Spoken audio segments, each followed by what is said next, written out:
मंगो दुआ के शाला इंजदा नसीब होवे।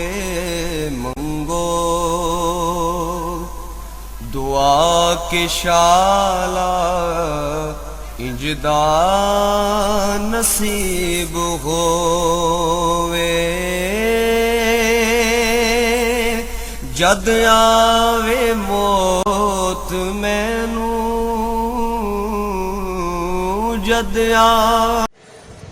बिस्मिल्लाहिर्रहमानिर्रहीम। अस्सलाम वालेकुम दोस्तों, बुजुर्गों, नाज़रीन, तुहाडे सामने अगली वीडियो के नाल हाज़िर हां। तुसीं देख रहे हो कि एक बूटी है और दूसरी जड़ी ना हड़ताल गौजंती, एक पत्थर है और एक बूटी है। और इहदा असीं कुश्ता बनावांगे हड़ताल गौजंती का। और कुश्ता इस तरह बनाना है कि यह जी अफसनती ने यह गिल्ली हैगी है, ताज़ी है। और इहदा असीं इहनूं कट के छुरी नाल इहनूं छोटा कट लेने आ, जिस तरह देख रहे हो तुसीं। इस तरह इहनूं कट के ते इहनूं दोबारा असीं चट्टू दे विच पाने आ। इस तरीके नाल इहदी अच्छी तरह कटाई करांगे।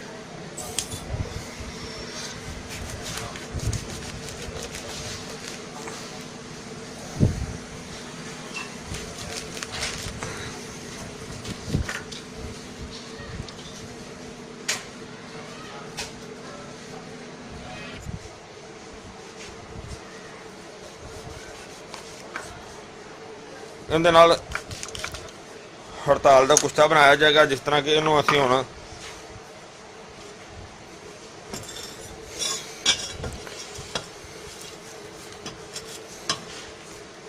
ताज़ी जड़ी ना ताज़ी बड़ी मुश्किल नाल लभ के लिआंदी है और बड़ी दूरों जाके लभ के लिआंदी है।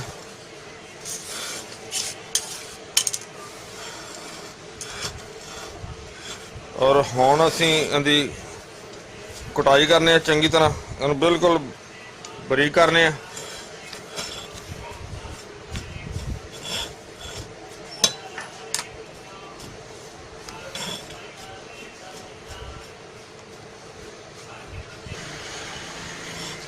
असीं देखो आ कुट ली, कुट के ते इहनूं असीं हुण इहदे विच रखने आ,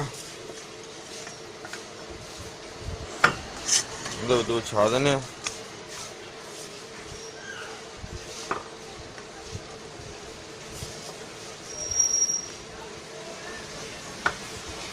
इहनूं विछा के पैक करने सारी। जी पैक हो गया बिल्कुल। ते इहनूं हुण असीं अग दे विच जिहड़ा ना अग देंगे, फिर दिखावांगे तुहानूं। हुण A1 हो गया, पैकिंग हो गई बिल्कुल। इहनूं क्लीयर किया। इहनूं हुण तकरीबन रात दा असीं पैक करके रखिया सी। हुण असीं इहनूं इहदे विच अग दिंदे आ। देखो कि इहदे विच इत्थे रखिया जा सकदा और इहदे असीं बनाईए जगह।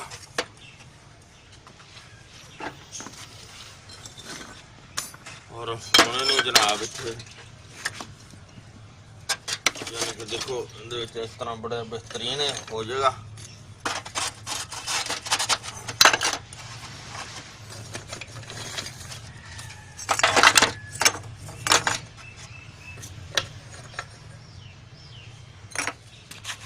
इन्होंने असीं क्लीयर कर दिता।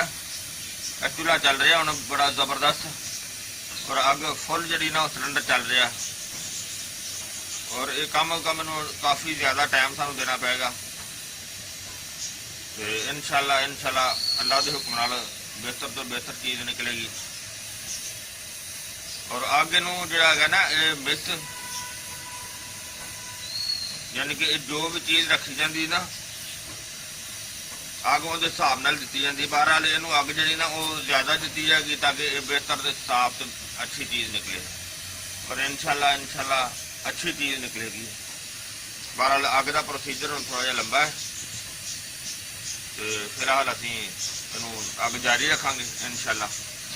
ओके, माशाल्लाह देखो, माशाल्लाह ज़बरदस्त कुश्ता हड़ताल जो तुम देख रहे हो।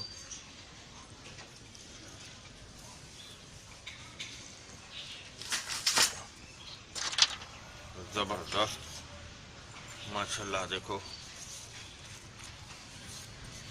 साफ हो गया बिल्कुल।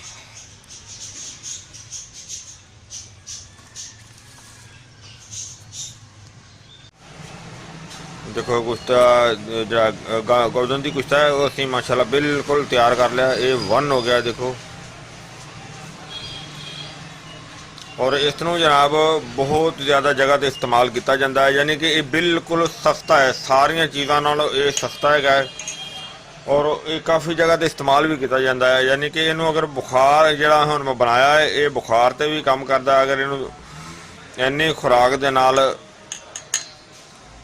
पानी नाल दुध नाल बेहतर है कि गर्म दुध नाल इस्तेमाल किया जाए, ये बुखार वास्ते भी बेहतर है। अगर इसनू बुखार वास्ते खाली पेट इस्तेमाल किया जाए, लस्सी नाल भी इस्तेमाल किया जाए तो ये मसाने वास्ते कतरियां वास्ते भी बेहतर चीज़ है। जरियान भी ये फायदा देता है। और इनू होर सलानो रहमत भी इस्तेमाल किया जाता है, उस वास्ते भी बेहतरीन फायदा देता है, यानी कि नसवानी अमराज वास्ते। तो ये देखो तुहाडे सामने सारी वीडियो तुसीं देखी, तुहानूं अच्छी लगी हुई है। उम्मीद है इंशाल्लाह कि तुहानूं वीडियो बहुत अच्छी लगी हुई होगी। इन्हूं तुसीं लाइक करियो, शेयर करियो, सबसक्राइब करना बिल्कुल नहीं भुलना। इंशाल्लाह अगली वीडियो नाल फिर मिलांगे। इजाज़त, अल्लाह हाफिज़, अस्सलाम वालेकुम रहमतुल्लाहि व बरकातुहू। गए बदेरे सरकार नू कवांगे, गम हो गए बदेरे सरकार नू कवांगे। दरदां दरदां दरदां ने पा